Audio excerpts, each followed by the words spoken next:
I mean, I like how you use the mechanics as an analogy. I kind of use automotive analogies as well. Like, in the same way, you can be a very good mechanic. You can, change spark plugs. You can change oil. It doesn't mean you can drive in the Formula One, and vice versa. You can be a good driver. You can do drifting, etc. But that doesn't mean you can change tires. So it seems like we're bifurcating in terms of roles. They're drivers, they're users, rather builders of AI and users of AI. Okay. The other thread I picked up as well is kind of the first thing you mentioned about the interest in responsible AI. Because I was talking to an AI safety researcher in another chat, and he said the ratio of people looking into safety of AI, for example, as opposed to those looking into capabilities, like, deploying it, was really horrible. Like he was saying, it could be a factor of 1:1,000 for every 1,000 people studying, or even worse, studying how to use machine learning or use AI. There's probably just one person looking into the safety of it or the ethics of it. Is that what you Yeah. feel also from your end? Yeah, definitely. I think there's not enough done in that space.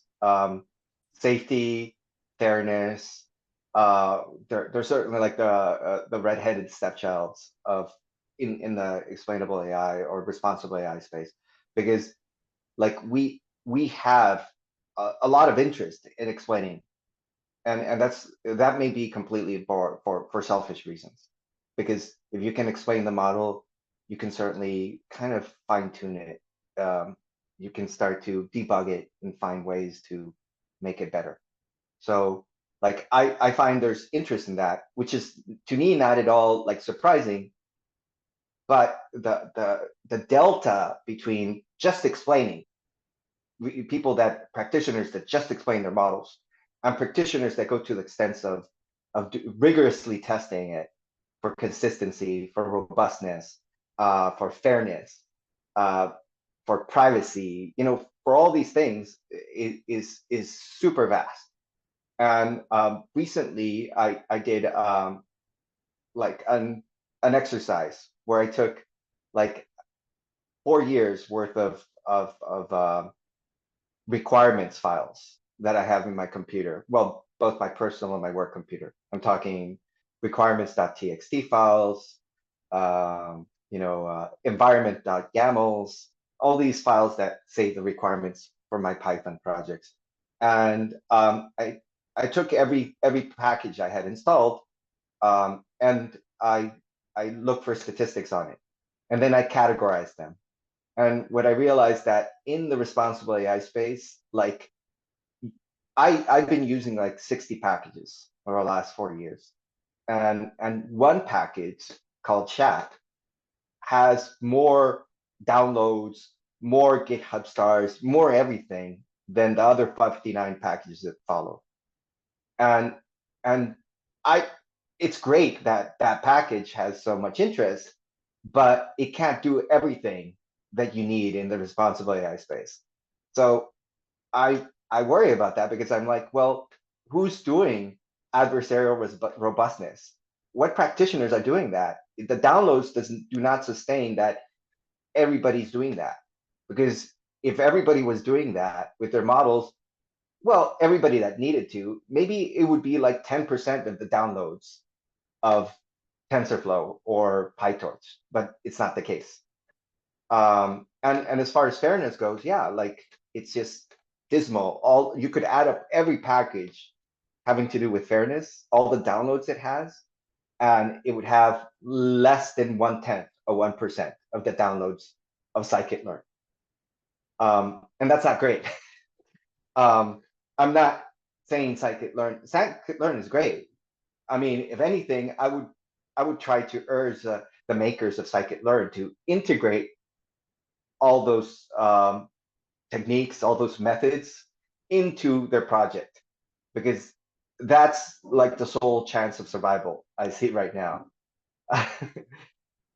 For a lot of them, anyway. Is it a matter of, I don't know, ignorance? Oh, anyway, no. I'll ask a different question.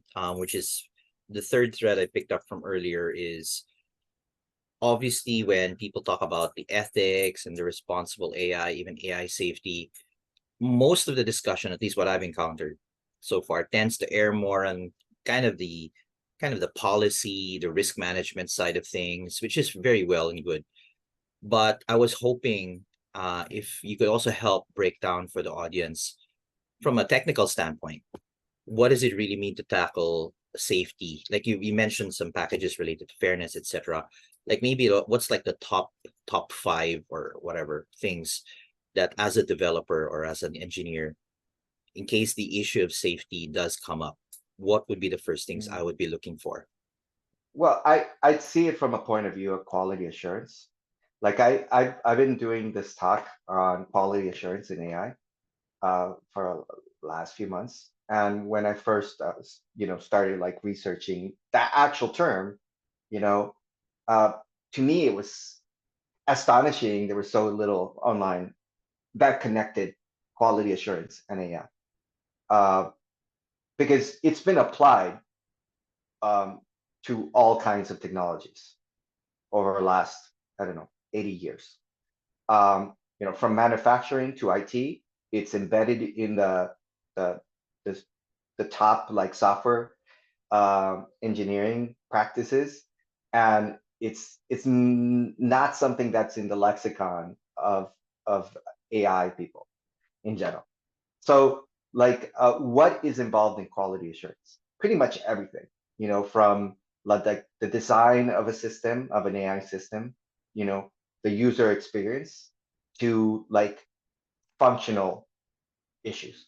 And from functional issues, like probably the ones you would be concerned about is like a consistent level of functional quality. And what I mean about that is that you expect like the predictions of your model to be maybe not, maybe not the same every single time, but within Predictable range a, or consistency. a consistent range of error, Yeah. right? And that's a very hard thing to be able to ensure. Yeah, of course, the inputs are never, they're not expected to be the same. Why would you expect consistent outputs? But we can measure the margin of error in a better way than we do right now. Like right now, to me, it's quite astonishing that the practice, even to this day, is, oh, let's give you the mean absolute error or the RMSE or the accuracy. These are all aggregates. I mean, we can't operate completely in aggregates. I'll throw you another analogy. When I started like in this space, like one I like to use had to do with airplanes, because like to me, like the tooling that's needed for responsive AI is much like the very complicated gauges and monitors you see in the cockpit of a plane. Like there's just so many different details you could look at, and they can be all very crucial under many different circumstances, not all the time, but and you have to be moving those levers. If we're operating completely on one like or two metrics, it's like tantamount to be flying the plane and just with one of those simple sticks that used to have on those old planes, right? And the wind can push it anyway, and sometimes you'll have a crash. It's not super reliable, but it can get you from A to B, especially if the conditions are great. But we have to talk about the data conditions. They're not always what you expect. So in that analogy, that's like flying that dinky little plane in a thunderstorm. You can't expect it to be reliable because you don't have all the tools, because it's not robust. It can't withstand that in any case, even if you were the best pilot. So to create those robust machine learning models, we have to measure all these things with greater precision, with more detail, and stop relying on these you know few metrics that are all aggregate. We have to be looking error as what it is. The error has a distribution, and we can look at that distribution and we can understand that distribution, and we can say, if for these conditions, we can't fly this plane because it's going to crash. We can say that, and we can say in the machine learning, to put it in machine learning terms, we can say, well, we know that when we use this model, when the data input is like this, we can't make a reliable enough prediction.